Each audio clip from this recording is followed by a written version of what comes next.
আসসালামু আলাইকুম ওয়া রাহমাতুল্লাহি ওয়া বারাকাতুহু।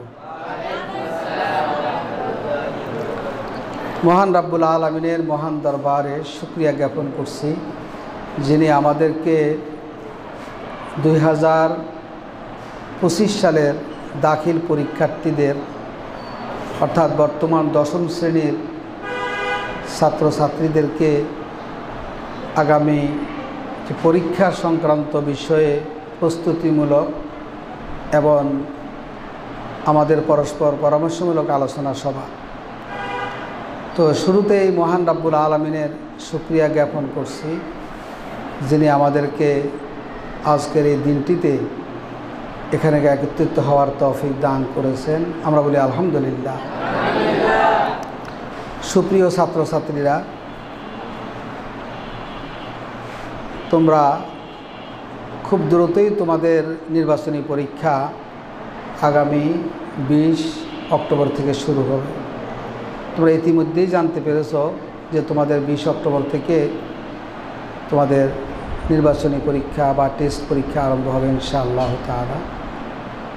তো এই নির্বাচনী পরীক্ষা থেকে এখন থেকে যদি নির্বাচনী পরীক্ষা পর্যন্ত গণো, তাহলে তোমাদের কয়দিন হবে?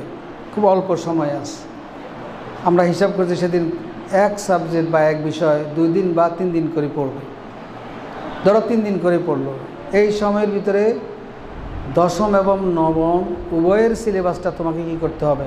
সম্পন্ন করতে হবে।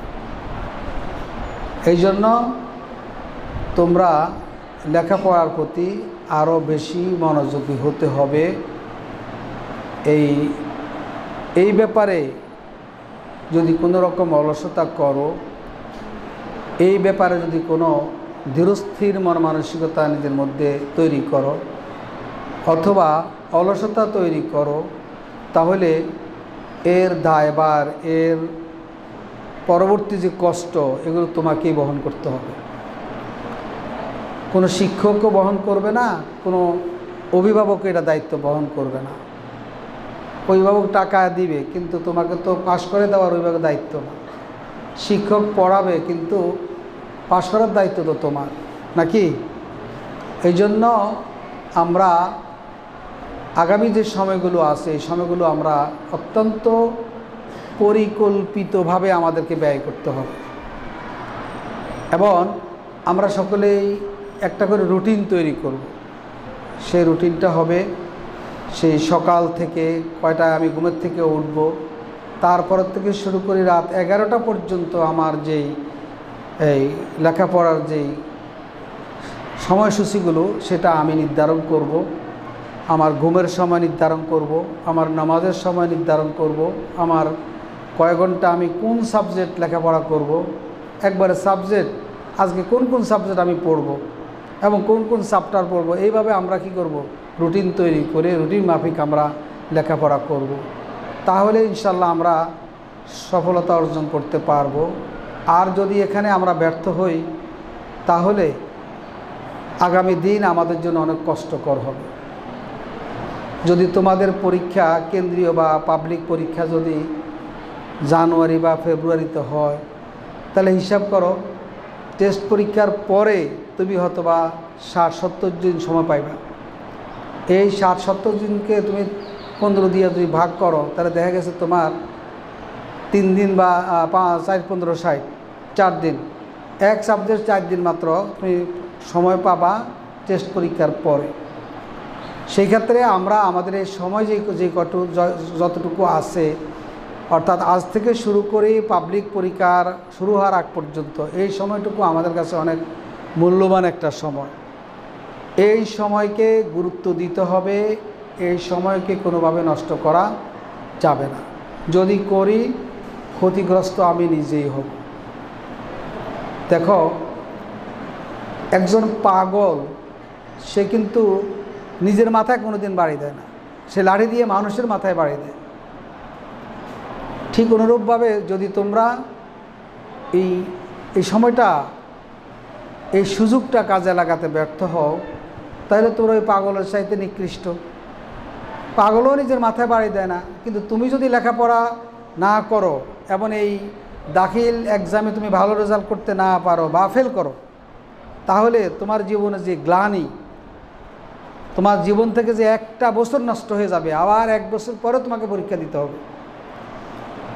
এরপরে আত্মীয় স্বজনের কাছে তোমাদের অভিভাবকদের গ্লানি আছে, তোমাদের নিজের মান ইজ্জত সম্মানের একটা ব্যাপার আছে, অভিভাবকদের মান সম্মানের বিষয় জড়িত আছে, শিক্ষা প্রতিষ্ঠানের শিক্ষকদের মান সম্মান জড়িত আছে, শিক্ষা প্রতিষ্ঠানের মান সম্মান জড়িত আছে, কিন্তু প্রতিষ্ঠানও বদনামি হয়ে যায়।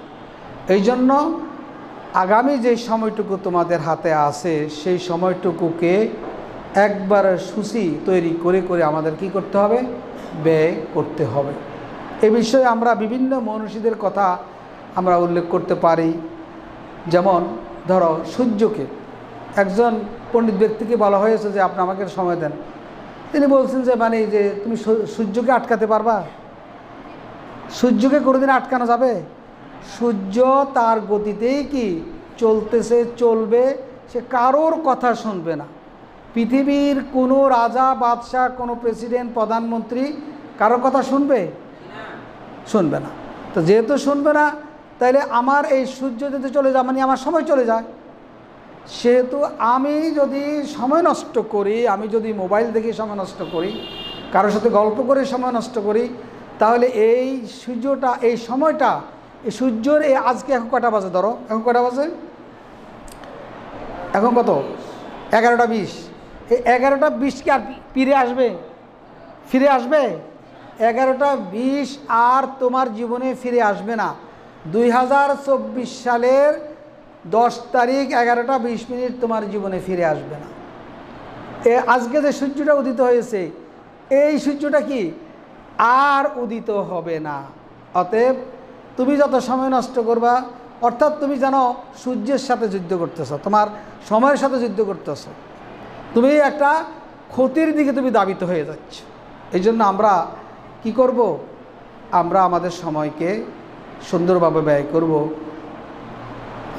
আব্দুল্লাহ ইবনে মাসউদ রাদিয়াল্লাহু তাআলা বলতেছেন যে মা নাদেমতু আলা শাইইন নাদামা আলা ইয়ামিন গুরবাত শামসুহু নাকাসা ফিহি আজলি ওয়ালাম ইয়াজিদ ফিহি আমালি।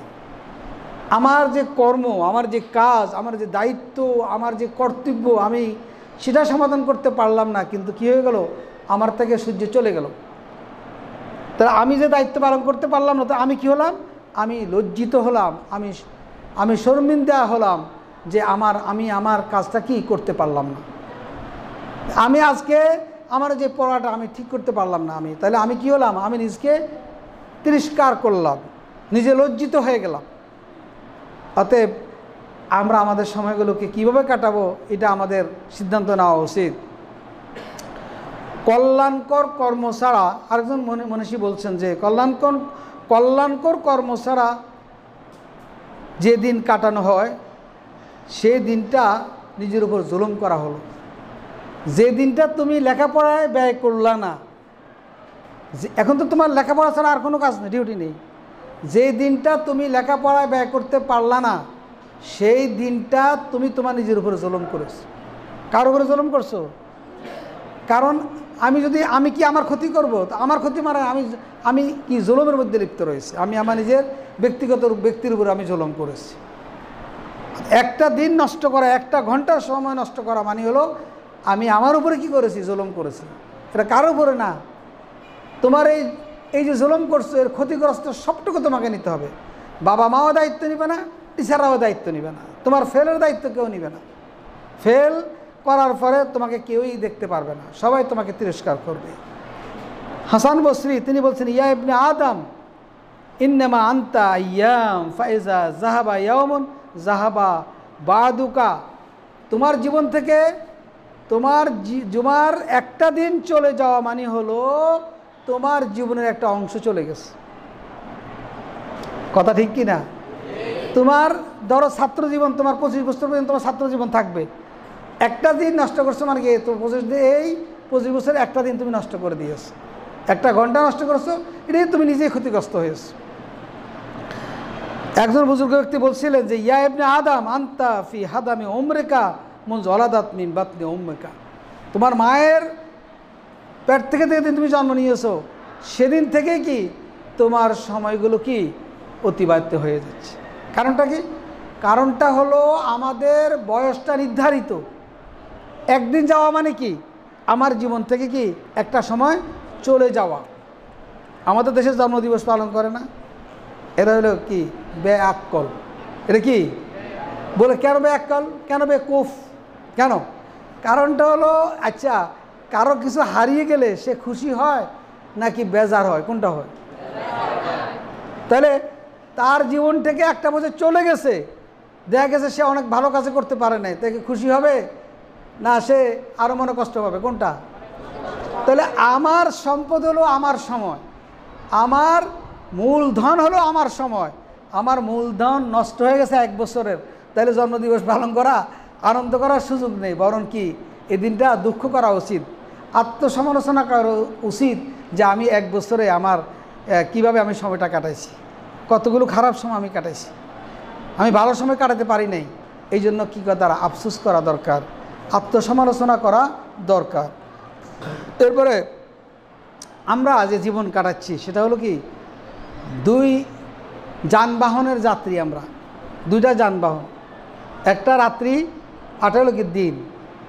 এই 2টা যানবাহনে আমরা চড়ছি। আমরা একবার দিনের যানবাহনে চড়ি, আবার রাতের যানবাহনে চড়ি। এইভাবে কি হচ্ছে আমি কোন দিকে যাচ্ছি? মৃত্যুর দিকে এগিয়ে যাচ্ছি, আমার সময় শেষ হওয়ার দিকে এগিয়ে যাচ্ছি নাকি?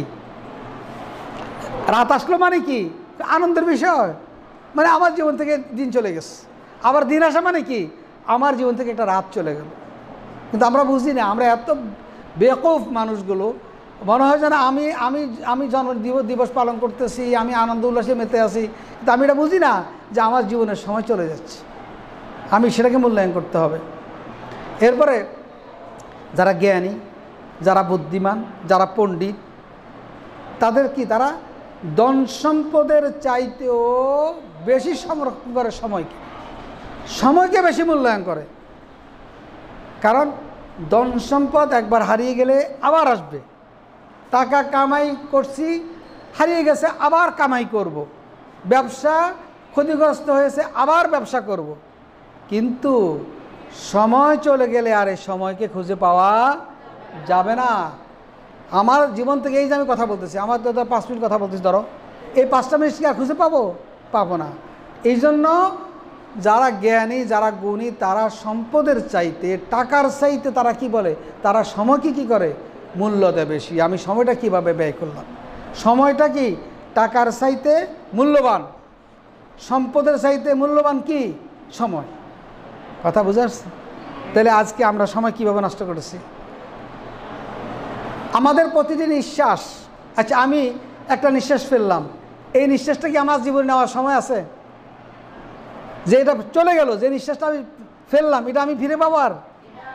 তাহলে আমাদের প্রতিটা নিঃশ্বাসের মাধ্যমে আমাদের জীবনে কি অংশ চলে যাচ্ছে, আর এই নিঃশ্বাসটা আমি আর জীবনে ফিরে পাবো না। অতএব আমার প্রতিটা নিঃশ্বাসের মাধ্যমে আমার জীবন শেষ হয়ে যাচ্ছে। আমার ছাত্র জীবন উঠতে গেলে 20 আর নয় 25, কিন্তু আমি আমার এই ছাত্র জীবনে 1টা ঘন্টা নষ্ট করা মানে কি আমার জীবনের একটা বিশাল ক্ষতি আমি করে ফেলছি। অতএব সময় নষ্ট করার সুযোগ নাই। এরপরে আল্লাহ রাব্বুল আলামিন কোরআনে বলছেন ওয়াল আসর ইন্নাল ইনসানা লাফি খুসর। আল্লাহ বলছেন কিসের কসম খেয়েছেন? সময়ের কসম খেয়েছেন, যে যারা সময় নষ্ট করে তারা ক্ষতির মধ্যে নিমজ্জিত। তারা কী করে? আসর মানে কি সময়, আসরটা সময়ের নাম, যেমন আসরের সময় বলি না আমরা। তাহলে একটা সময় আমি শেষ করা, আল্লাহ রাব্বুল আলামিন বলছে ওয়াল আসরে, সময়ের কসম। আমি যদি সময়কে অপচয় করি তাহলে আমি কিসের মধ্যে আছি? ক্ষতির মধ্যে আছি। আমি হয়তো লেখাপড়া করব, আর না হয় ঘুম যাব, আর না হয় একটা ইসলামিক বই পড়ব, আর না হলে একটা ওয়াজ শুনবো। এটা হলো আমার সময়গুলো কাজে লাগলো। আর আমি যদি বৈশা ইউটিউবের মধ্যে এই খারাপ জিনিস দেখি, আমি যদি ফেসবুক চালাই সময় নষ্ট করি, তাহলে আমার এই সময়গুলো কী হলো না? ক্ষতিগ্রস্ত হলো। আমার সময়গুলো কী হলো না? মূল্যায়িত করলাম না, মূল্যবান সময়কে অবমূল্যায়ন করলাম। কারণ আমার তো ডিউটি এটা না, আমাকে জ্ঞান অর্জন, আমার এই সময়টা আমাকে কী করতে হবে, অনেক জ্ঞান অর্জন করতে হবে, আমাকে রেজাল্ট ভালো করতে হবে, আমাকে A+ পেতেই হবে, আমাকে GPA 5 অর্জন করতে হবে, আমাকে গোল্ডেন GPA 5 কি আমাকে নিতেই হবে। তাহলে আমি আমার সময় কিভাবে নষ্ট করি? এই জন্য এই সময়কে আল্লাহ বলে দিয়েছেন, সময়কে কোনোদিনও কি নষ্ট করতে নাই।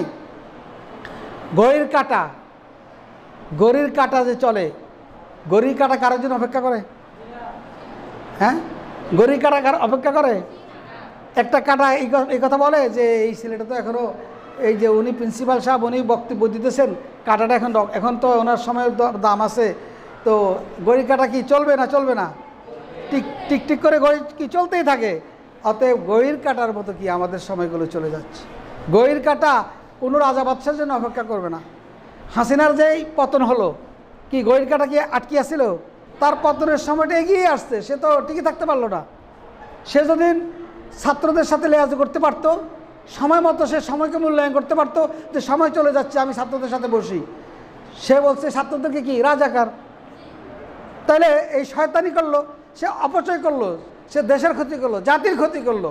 ছাত্রদের সাথে এই ধরনের আচরণ না করলে সে ওই সময়টার মূল্যায়ন করলে যে না আমি এই সময়টা ছাত্রদের সাথে বসি, কথা বলি, আমি গণভবনের ছাত্রদেরকে ডেকে নিয়ে কথা বলি, তাহলে এত বড় ক্ষতি দেশের হয়ে যেত না। দেশের এই 1-1.5 মানুষ, হাজার মানুষ গুলিবদ্ধ মৃত্যু বরণ করতো না। এই জন্য আমাদের কী করতে হবে? সময়ের মূল্যায়ন করতে। আল্লাহ রাব্বুল আলামিন আয়াতে বলছেন ওয়াল ফাজরি ওয়া লায়ালিন আশর। এখানে আল্লাহ কি ফজরের কসম খেয়েছেন। ফজর একটা সময়ের নাম, অর্থাৎ সময় এত গুরুত্বপূর্ণ। আল্লাহ সময়ের কসম কোরআন শরীফ অনেক জায়গায় কি এরকম সময়ের কসম খেয়েছেন। কী জন্য খেয়েছেন? এই সময়ের গুরুত্ব বোঝানোর জন্য। সময় গুরুত্ব বুঝতে হবে আমাদেরকে। এরপরে দেখো আল্লাহ রাসূল সাল্লাল্লাহু আলাইহি সাল্লাম একটা হাদিস, তোমার কি কষ্ট হয়? শোনো, কথাগুলো ভালো করে শোনো। রাসূল সাল্লাম বলছেন যে আদম সন্তানকে এক কদমও আগাইতে দেওয়া হবে না 5টি প্রশ্নের উত্তর দেওয়া ব্যতীত। 1 নম্বর হলো জীবনকাল। তাহলে জীবনকাল মানে কি? ফামান ইয়ামাল মিসকালা যাররাতিন কি শাররান ইয়ারা, ফামান ইয়ামাল মিসকালা যাররাতিন খায়রান ইয়ারা, ফামান ইয়ামাল মিসকালা যাররাতিন শাররান ইয়ারা। 1 বিন্দু সময়, 1 সেকেন্ডকে 1000 ভাগ করলে যতটুকু সময়, অতটুকু সময়ও কি আল্লাহ হিসাব নেবেন। তাহলে আমার জীবনকালের হিসাব আল্লাহ নেওয়া ছাড়া, আবার স্পেশালি বলছেন যৌবনকালকে স্পেশালি হিসাব নেবেন। যৌবনকাল এবং জীবনকালে দুইটার হিসাব নেওয়া ছাড়া আল্লাহ কাউকে কি সামনে আগাইতে দিবেন না। তাহলে আমার সময়ের কি দাম, আমার প্রতিটা মিনিটের কি মূল্য, আমার প্রতিটা সেকেন্ডের কি মূল্য, এখান থেকে আমরা কি আমাদের শিক্ষা গ্রহণ করতে হবে। রাসূল সাল্লাল্লাহু আলাইহি ওয়াসাল্লাম আরও বলছেন নিকৃষ্ট মানুষ হলো সেই ব্যক্তি যেই ব্যক্তি লম্বা হায়াত পেয়েও ভালো কাজ করতে পারে নাই। সেই ব্যক্তি কি সবচেয়ে নিকৃষ্ট ব্যক্তি। বলো নাউজুবিল্লাহ মিন জালিক। সময় হলো তরবারির মতো। তরবারি বুঝো, তরবারিরে তুমি কাজে লাগাইবা, এটা দ্বারা তুমি অনেক কাজ করতে পারবা। আর যদি তরবারি কাজে না লাগাও তাহলে কি হবে? এই তরবারি তোমার কাটবে, তোমার সময়টাকে কি করবে? কেটে নষ্ট করে দিবে, ধ্বংস করে দিবে। আর তোমার এই তরবারির মতো মানে তুমি যদি সময়কে কাজে না লাগাও, এই সময় তোমার জন্য একদিন ধ্বংস বয়ে আনবে। গরিব হয়ে যাবা, মানুষের কাছে লাঞ্ছিত হবা, অপমানিত হবা এই সময়ের কারণে। কারণ তুমি সময় মতো কাজ করো নাই, যার কারণে তুমি অযোগ্য, অদক্ষ। আজকে তোমাকে কোথায় কেউ ব্যবহার করতেছে না। যে অফিসে যাও কয় যে না না তোমার তো অযোগ্য লোক হবে না, তোমার কম্পিউটার দেয় চালাতে পারো না, তোমার গণিত দেয় তুমি হিসাব করতে পারো না, তোমাকে একটা কাজ দেয় তুমি করতে পারো না। এই অযোগ্য লোকদের কোনো স্থান নাই। এই জন্য সময় হলো তরবারি মতো, হয়তো তোমাকে শেষ করে দিবে আর নয়তো তোমাকে উন্নত করবে। অতএব সময়কে কী করতে হবে? কাজে লাগাইতে হবে। রাসূল সাল্লাল্লাহু আলাইহি ওয়াসাল্লাম আর একটা হাদিস শুনো তোমরা সময়ের ব্যাপারে। রাসূল বলছেন বার্ধক্য আসার পূর্বে তোমরা কি করো? তারুণ্যকে কি করো? গুরুত্ব দাও, প্রায়োরিটি দাও, প্রাধান্য দাও। তুমি একদিন বুড়ো হয়ে গেলে তোমার এই তারুণ্য আর ফিরে আসবে না। আসবে? আশ-শাবাবু লা ইয়াউদু, তারুণ্য কোনোদিন ফিরে আসবে না। অতএব তারুণ্য এই সময়টাকে তুমি কাজে লাগাও। জ্ঞান অর্জন, মেধা অর্জন, দক্ষতা অর্জন, বেশি বেশি জ্ঞান যেন অর্জন করতে পারো, সেই কাজে তুমি কি ব্রত হবা, লিপ্ত হবা। যদি না করো তাহলে বার্ধক্য জীবনে তোমাকে কষ্ট পেতে হবে। রাসূল আরও বলছেন, অসুস্থ হওয়ার পূর্বে তুমি সুস্থতাকে তুমি কি করো, প্রায়োরিটি দাও, গুরুত্ব দাও। এবং অভাব আসার পূর্বে তুমি যে ধনী আছো, এই ধনীটাকে তুমি গুরুত্ব দাও। এবং কর্মব্যস্ত হওয়ার পূর্বে অবসর সময়কে গুরুত্ব দাও। তোমার এখন অবসর আছে, এখন তুমি বেশি করে লেখাপড়া করো। অবসর আছে, বেশি করে তুমি কাজ করো, লেখাপড়ার প্রতি তুমি বেশি গুরুত্ব দাও। একসময় তুমি অসুস্থ হয়ে পড়বা, জ্বরে আক্রান্ত হয়ে যাবা, মাতা পিতার কাজে ব্যস্ত হয়ে যাবা, অথবা মাতা পিতা অসুস্থ হয়ে পড়বা, তখন তুমি কি করবা? দেখে তো ওই সময় তুমি লেখাপড়া করতে পারবে না। তুমি একটা জ্বরে আক্রান্ত হয়ে গেলা, তো পরীক্ষাও এসে গেল, তখন তুমি কি করবা? এই জন্য তুমি কি অবসর সময়গুলোকে কাজে লাগাবা। কষ্ট হয় তোমাদের, মনোযোগী হও, সবাই মনোযোগী হও। এরপরে মৃত্যু আসার পূর্বে জীবনকে তোমরা কি করো, প্রায়োরিটি দাও, গুরুত্ব দাও। অতএব আমাদের এই জীবন শেষ হয়ে যাবে, আমাদের মৃত্যু আসার বিবরে আল্লাহ যে জীবন দিয়েছেন সেই জীবনটাকে কি করতে হবে, গুরুত্ব দিতে হবে। এরপর দেখো আর একটু জ্ঞানের কথা নাও।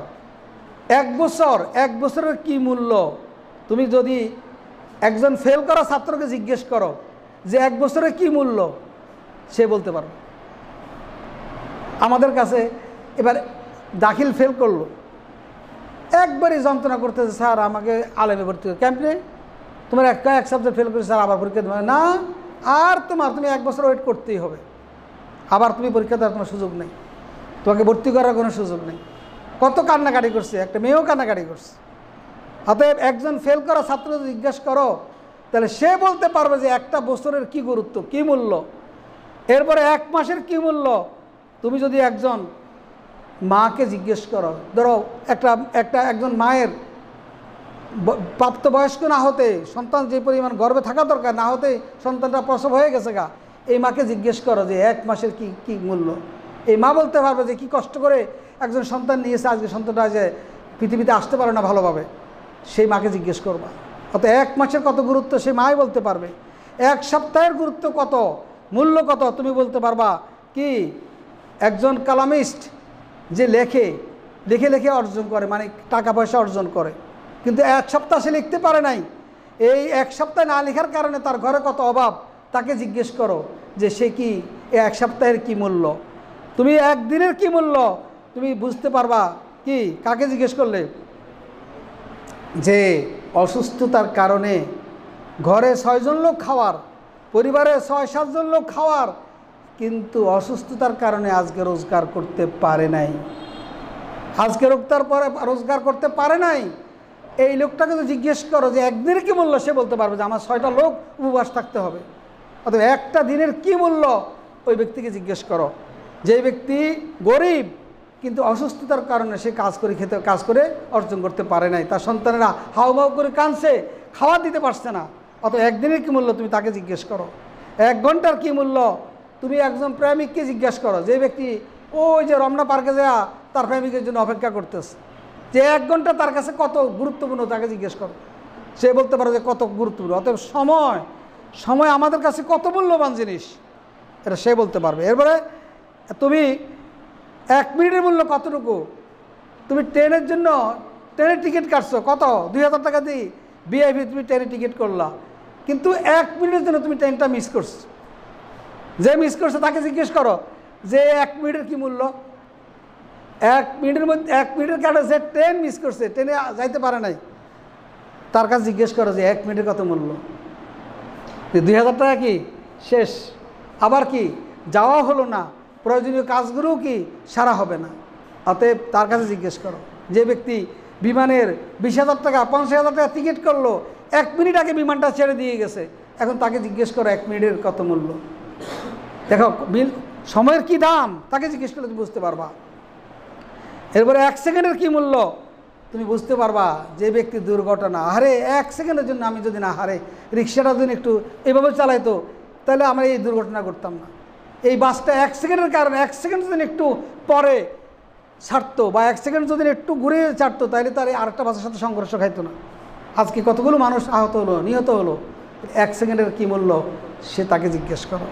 অতএব আমাদের এই সময়গুলো অনেক মূল্যবান, আমাদের প্রতিটা মিনিট প্রতিটা সেকেন্ড আমাদের কাছে মূল্যবান।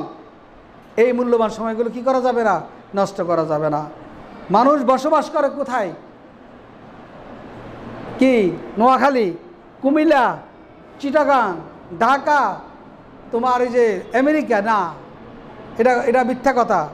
মানুষ বসবাস করে সময়ের মধ্যে। কোথায় বাস করে? কারণ যে ব্যক্তি তোমার যারা মরে গেছে তারা তো ঠিকই তো এই ঢাকা শহর, এই টঙ্গী শহর তো ঠিকই আছে, আমেরিকা ঠিকই আছে, রাশিয়া ঠিক আছে, সৌদি আরব ঠিক আছে, তাহলে সে তো নাই। অর্থাৎ তার সময় পড়ে গেছে। অর্থাৎ কি মানুষ বসবাস করে সময়ের মধ্যে, দেশের মধ্যে না, এলাকার মধ্যে না। এলাকা তো ঠিকই আছে, এলাকা তো মরে নাই, এলাকা আছে। এই টঙ্গী শহর থাকবে, কিন্তু টঙ্গীতে যারা চলে গেছে তারা কি হলো, সময়ের মধ্যে বসবাস করছে। আমরা বসবাস করি কোথায়? সময়ের মধ্যে। অতএব সময়ে হেলা খেলা, যে সময়ের মধ্যে আমি বসবাস করি সেই সময়কে কোনোভাবেই গুরুত্বহীন মনে করার কোনো সুযোগ আমাদের কারণে নাই। সময় কি ক্রয় করা যাবে? ধরো তুমি 100 কোটি টাকার মালিক, 5,000 কোটি টাকার মালিক, তুমি এরকম বাংলাদেশ 3টার মালিক, কিন্তু তুমি কি 1 মিনিট সময় কিনতে পারবা? কিনা যাবে? ওই 1 মিনিট সময় কি কোনো দিকে আসবে আর পৃথিবীতে? আসবে না।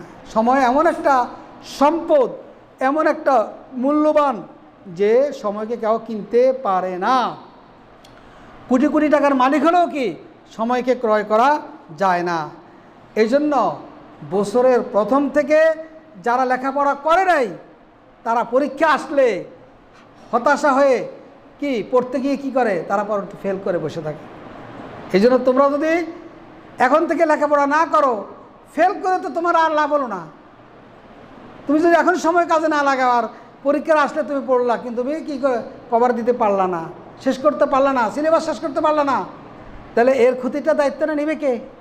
তোমাকে নিজকে নিতে হবে। এই জন্য পড়ালেখার প্রতি মনোযোগী হতে হবে। যার কিছুই নেই, ধর একজন লোকের টাকা পয়সা নাই, বাড়ি গাড়ি নেই, কিচ্ছু নাই, কিন্তু তার একটা সম্পদ আছে, সেটা কি? সময়। আমার হায়াত আছে, আমার সময় আছে, আমি যদি কাজ করি তাহলে আমি খেতে পারবো। আমার সময় নাই, আমার জীবন শেষ হয়ে যাচ্ছে, তাহলে আমার তো আর আমার কোনো সম্পদের দাম আছে? অতএব পৃথিবীর মধ্যে শ্রেষ্ঠ সম্পদ হলো, যার কিছুই নাই তার শ্রেষ্ঠ সম্পদ হলো কি? সময়। যদি সে সময়কে ভালোভাবে ব্যবহার করতে পারে, এই সময় তারা একদিন কি করবে? পয়সা কামাই করে দিবে। সময় তাকে কি করবে? পয়সা টাকা কামাইয়া করে দিবে, যদি সে কাজে লাগাইতে পারে। অসাধারণ মানুষ আর সাধারণ মানুষ, যারা সময়কে কাজে লাগায় তারা হলো কি? অসাধারণ মানুষ। আর যারা সময়কে কাজে লাগায় না, তারা সাধারণ মানুষ। তুমি কোনটা হইবা? অসাধারণ। অসাধারণ মানুষ হতে হবে। যারা সময়কে কাজে লাগায় না, তারা হলো সাধারণ মানুষ। আর অসাধারণ বা গুরুত্বপূর্ণ ব্যক্তি হলো তারাই, যারা কি? যারা সময়কে কাজে লাগায়। হ্যাঁ, আমরা যদি সময়ের যত্ন নেই, সময় কি করবে? আমাদের যত্ন নেবে। আমরা যদি সময়ের যত্ন নিয়ে লেখাপড়া করি, তাহলে সময় আমাকে কি করবে? একটা রেজাল্ট দিয়ে দিবে, A+ রেজাল্ট দিয়ে দিবে, গোল্ডেন A+ রেজাল্ট দিয়ে দিবে। কথা বুঝে আসছে? কষ্ট হয় একটু, আমি জানি, কিন্তু একটু শুনতে হবে। যদি আমি সময়ের যত্ন নেই, সময় কি করবে? আমার যত্ন নিবে। আমার কি যত্ন নিবে? আমি সময়ের যত্ন করার কারণে আমাকে একটা গোল্ডেন A+ দিয়ে দিবে। আর যদি আমি সময় নষ্ট করি, তাহলে কি কি গোল্ডেন কি একটা 0 দিয়ে দিবে। গোল্ডেন কি কে দিবে? একটা 0 দিয়ে দিবে, অর্থাৎ ফেল দিয়ে দিবে। তুমি যা কিছু খরচ করো, সবচেয়ে মূল্যবান হলো সময়। আমরা যা খরচ করি, সবচেয়ে মূল্যবান কি? সময়। যেমন ধরো তুমি 50 টাকা ব্যয় করতে কি করো? অনেক কৃপণতা করো, যেমন দূর ওকে চা খাওয়ামো, এখন 50 টাকা নষ্ট করবো না, করবো না। হ্যাঁ, বন্ধু বান্ধব খাওয়াবো না। তুমি এই 50 টাকার এত মূল্য দাও, কিন্তু তুমি অথচ ঘন্টার পর ঘন্টা আড্ডা মারিয়ে তুমি বেড়াচ্ছ, সেটা তুমি মূল্য দিচ্ছ না। যেটা মূল্যবান সেটাকে মূল্যবান মনে করতেছো না। তুমি মনে করছো 50 টাকা তোমার কাছে অনেক বড় মূল্যবান, কিন্তু তোমার সময়টা ছিল কি? অনেক মূল্যবান। সেই সময়টা ঘন্টার পর ঘন্টা রাস্তাঘাটে বিভিন্ন জায়গায় হেঁটে খেলে তুমি নষ্ট করো, কিন্তু সেটা মূল্যবান, অথচ মনে তুমি 50 টাকাকে বেশি মূল্য দাও। তাহলে মূল্যবানটা কি আমার কাছে? আমাদের সময় আমার কাছে অনেক মূল্যবান। আমার ছোটোকালে কিন্তু আব্বা আম্মা মারা গিয়েছিল। ছোটোকালে আব্বা আম্মা মারা গিয়েছে। আমার মায়ের কথা আমার মোটেই মনে নেই। আর বাবার কথা হালকা খেয়াল আছে। তো আমি যদি আমার সময়গুলোকে, আমি নিজে যখন পড়তাম আলাদা একটা ঘর আমার ছিল, বসে ঘন্টার পর ঘন্টা, সবাই তো ধরো বিভিন্ন রকম ড্রামা, বিভিন্ন রকম আশেপাশে কোনো অনুষ্ঠান হলে সবাই ওখানে হাসি তামাশা করার জন্য চলে যেত ক্লাস 5 থেকেই। মানে তখন তো এখন টিভি এসেছিল না, ড্রামা হইতো বিভিন্ন জায়গায়, আমি কোথায় যেতাম না, আমি যেতাম না। আমি আমার বন্ধুবান্ধবের সাথে আমি আড্ডা দিতাম না, আমি কি লেখাপড়া করতাম, নোট করতাম নিজে নিজে। ধরো তখন তার তো মাস্টার টাস্টার দিয়ে পড়ার সিস্টেম ছিল না, নিজে গাইড কিনতাম, নিজে এই অর্থসহ বিভিন্ন রকম কিনতাম, কিনে পড়তাম, নিজে মিলে ইংলিশটা নিজে পড়তাম। যেটা পারতাম না সেটা বাংলা যে ওই উচ্চারণটা সেটা দিয়ে আমি পড়তাম, পড়ে আমি কী করলাম, মুখস্থ করে ফেলতাম।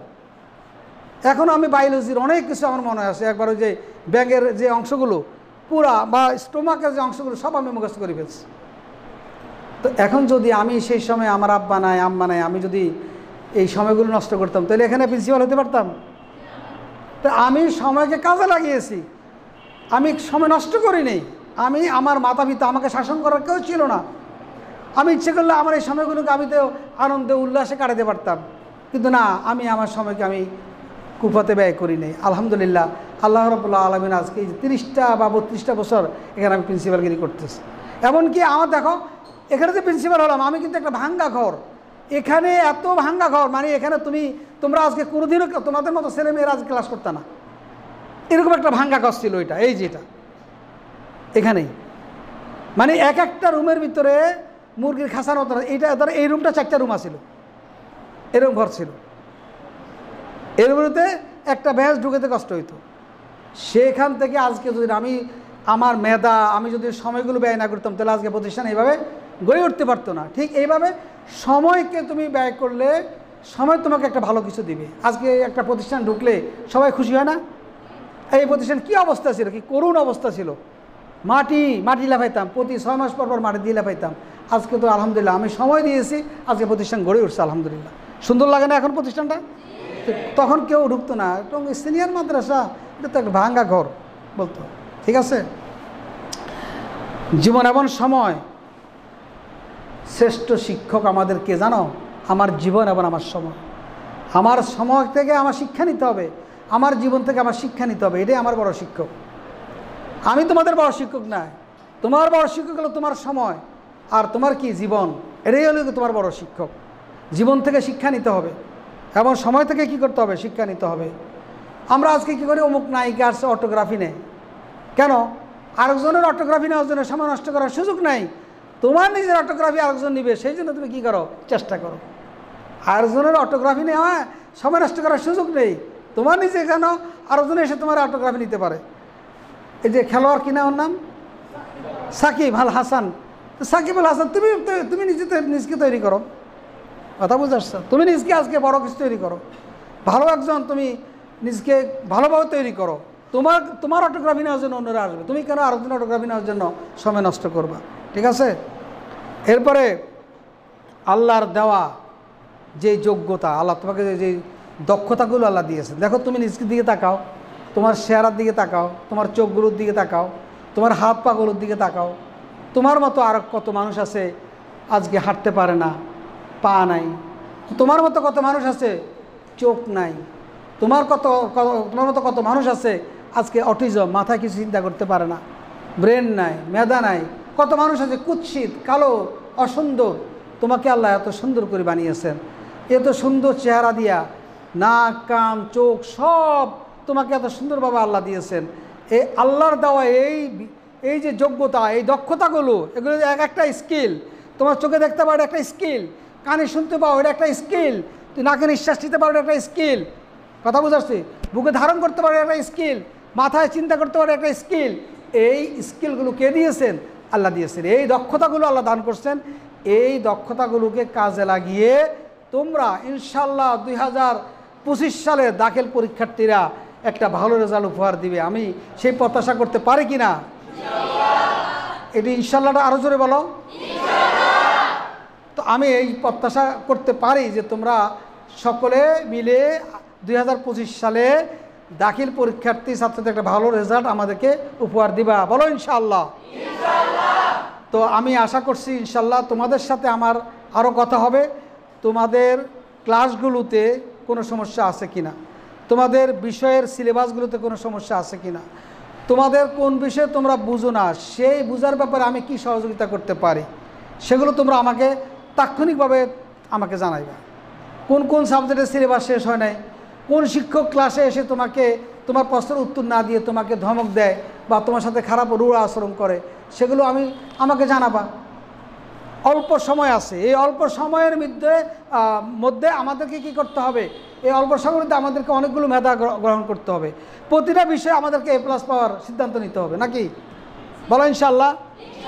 আমরা প্রতিটা বিষয়ে যেন তোমরা A+ পাও, হ্যাঁ, এটা আমরা কি করতে হবে, আমাদের চেষ্টা করতে হবে। এই জন্য তোমাদের বিষয়ভিত্তিক কি কি সমস্যা আছে সেগুলো আমার সাথে তোমরা শেয়ার করবে, আমি তোমাদের সহযোগিতা করবো 100%। তোমরা সেদিন গিয়েছিলে স্যার আমরা পড়া পারি নাই, আমি সহযোগিতা করছি কি না, নাকি ধমকা বের করে দিয়েছি? তাহলে তোমাদের সহযোগিতা করার জন্য আমি সবসময় প্রস্তুত আছি। এখন তোমরা যদি আমার কাছে না যাও, আমার সহযোগিতা না নাও, আমি তো ব্যস্ত থাকি। পুরো প্রতিষ্ঠান, এখানে তোমার প্রাইমারি সেকশন আছে, মাধ্যমিক সেকশন আছে, কলেজ সেকশন আছে, অফিসে অনেক কাজকর্ম আছে। এই ব্যস্ততার কারণে আমি তো অনেক সময় তোমাদের কাছে আসতে পারি না। কিন্তু তোমরা যদি আমার কাছে যাও, আমাকে একটু নলেজে দাও, আমাকে একটু মনে করিয়ে দাও, স্যার আমাদের এই বিষয়ে সমস্যা আছে, আমাদের ওই স্যার ভালোভাবে আমাদের ক্লাসটা আমাদেরকে বুঝাই দেয় না, কথা বললে বলে প্রাইভেট পড়ো, কথা বললে বলে যে এই কথা সে কথা দিয়ে তোমাদেরকে বুঝ দিয়ে দেয়। আমি তো এমন চাচ্ছি না। গোজামিলের দিন না, এখন ইন্টারনেটের যুগ, মাল্টিমিডিয়ার যুগ। এখন মানুষ অনেক দূর এগিয়ে যাবে, বসে থাকার সুযোগ নেই। এখন তোমাকে আমাকে কি অনেক দূর এগিয়ে যেতে হবে? তুমি একসময় আমরা রেডিও শুনতাম আর বলতাম কেমনি, কোনো তার নাই, কোনো কিছু নাই, কীভাবে রেডিওর মধ্যে কথা শোনা যায়। আর এখন এখান থেকে তুমি 1 মিনিটের ভিতরে মোবাইলে তুমি কি ভিডিও কল দিতে পারো, জুম মিটিং করে তুমি 100 জনকে নিয়ে একসাথে কথা বলতে পারো না? তাহলে এই আধুনিক যুগে এসে কোনো রকম শিক্ষকদের কাছ থেকে তুমি কম পাইছো সেটা গোপন রাখার বিষয় না। কথা বুঝে আসছে? সেটা আমার কাছে বলবা। আমরা তোমাদের সহযোগিতা করার জন্য আমরা বসে আছি কেন? আমরা তো তোমাদের জন্যই, আমাদের এখানে আসা তোমাদের জন্য, এই প্রতিষ্ঠানের বিল্ডিংটা তোমাদের জন্য, এই বাতিগুলো, এই পাখাগুলো সব তোমাদের জন্য, এই বেঞ্চগুলো তোমাদের জন্য, এই বিল্ডিংগুলো বানাইছি তোমাদের জন্য, শিক্ষক নিয়োগ দেয় তোমাদের জন্য, দারোয়ান পিয়ন সব নিয়োগ দেয় তোমাদের জন্য, সবই তো তোমাদের জন্য, আমাদের জন্য তো কিছু না। আমরা তো তোমাদের খাদেম, আমরা তোমাদের কি খাদেম, আমরা তোমাদের এই না যে মানে আমরা তোমাদের উপর বস হয়ে গেছি, বস না, আমরা তোমাদের খেদমত করার জন্য আসছি।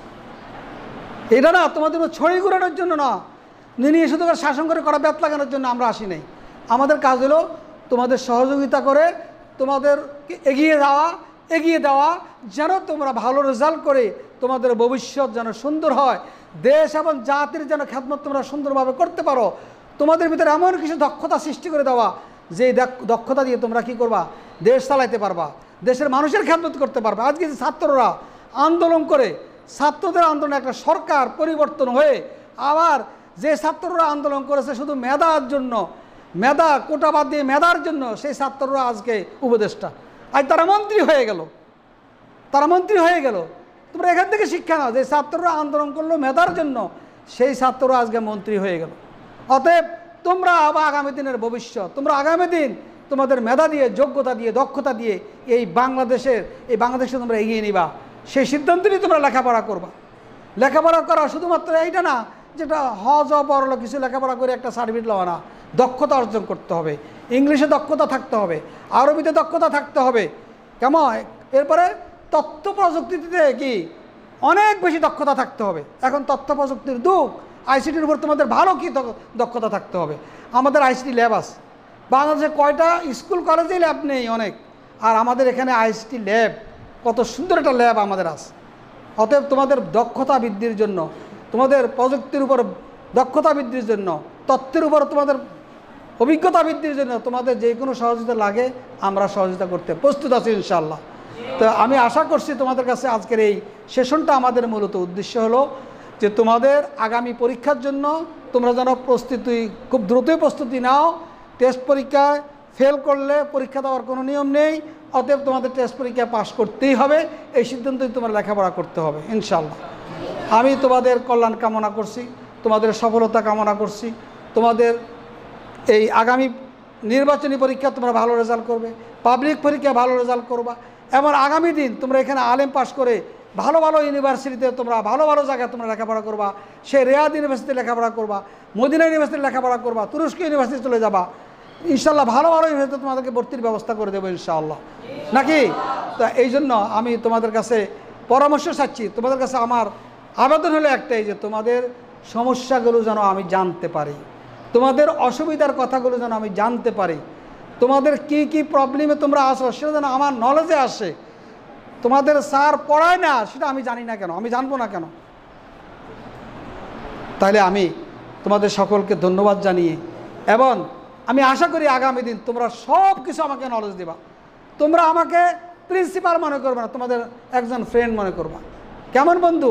হাঁটা চলার বন্ধু না, মানে কথা বলার এবং নিজের মত প্রকাশের বন্ধু মনে করবা। ওইরকম বন্ধু না যে মানে তোমার সাথে আমি হাতে কোলাকুলি করে চলবে, সেই বন্ধু না। কেমন বন্ধু? অর্থাৎ তুমি আমার সাথে তোমার ফ্রেন্ডশিপটা হবে যে তুমি খোলামেলা সব কথা বলতে পারবে, তোমার মনের কথা, তোমার পরিবারের কথা, তোমার পরিবারের কষ্টের মধ্যে আছে, তোমার মা বাবা নিয়ে তুমি কষ্টের মধ্যে আসো, তোমার পরিবারে চাউল নাই সে কথাও আমাকে বলতে পারবা, তোমার পরিবারে ডাল নাই আমাকে বলতে পারবা, তোমার পরিবারে আর্থিক সংকটে আছে সেটাও আমাকে বলতে পারবা। কথা বোঝা আসছে কি? তুমি আজকে খায় আসো নাই, স্যার আজ খেয়ে আসতে পারি নাই, আমার নাস্তার টাকাও নেই, সেটাও আমাকে বলতে পারো, আমি তোমাকে খাওয়াই কিনা তুমি দেখো। কথা বোঝা আসছি না? ধরো তুমি চলে আসছো কিন্তু বাইরে থেকে টাকা নিয়ে আসো নাই, বা তোমার আর্থিক অবস্থা এমন নাই যে টাকা আনতে পারো নাই, তোমার নাস্তা খাওয়ার প্রয়োজন, সেটাও আমাকে শেয়ার করবে, স্যার আমি আজ নাস্তা খেয়ে আসতে পারিনি। তারপরে আমি বুঝে বলবো তোমার নাস্তা খাওয়ার দরকার, আমি আর কিছু বলা লাগবে না। অতএব সেরকম ফ্রেন্ডশিপ, আমি এরকম বন্ধু না যে তোমার হাতে হাত দিয়ে তোমার গলার মধ্যে হাত দিয়ে চলবে, সেটা না, কিন্তু তোমার মত প্রকাশ করার, তোমার মনের গভীরের যত কষ্ট আছে সবগুলো কষ্ট আমার কাছে বলার বন্ধু তুমি। আমিও মনোযোগ সহকারে তোমার কথাগুলো শুনবো, প্রয়োজনে দরজা বন্ধ করে তোমার ব্যক্তিগত কথা শুনবো। কথা বোঝা আসছে? আর কি বলবো বলো? অতএব এই ফ্রেন্ডশিপলি আমরা চলবো। এই আমি আশা করি তোমাদের আর সামনে দিয়ে কোনো জড়তা থাকবে না, তোমরা মনের সব কথা বলে, আমি একটাই আমার প্রত্যাশা, সব প্রত্যাশা তোমাদের পূরণ করবো একটা আশা নিয়ে, সেটা যেন রেজাল্ট যেন ভালো হয়, টেস্ট পরীক্ষার রেজাল্ট এবং পাবলিক পরীক্ষার রেজাল্ট যেন ভালো হয়। তো যাই হোক, আমি তোমাদের সকলকেই সকলের উন্নত ভবিষ্যৎ, উজ্জ্বল ভবিষ্যৎ এবং তোমাদের কল্যাণ, শারীরিক মানসিক এবং তোমাদের জীবনের কল্যাণ কামনা করে আমি আমাদের আজকের এই প্রোগ্রাম, আমাদের আজকের এই পরস্পর মত বিনিময় প্রোগ্রাম আমরা এখানে শেষ করছি। ওয়া আখির দাওয়ানা আলহামদুলিল্লাহ। আসসালামু আলাইকুম ওয়া রাহমাতুল্লাহ।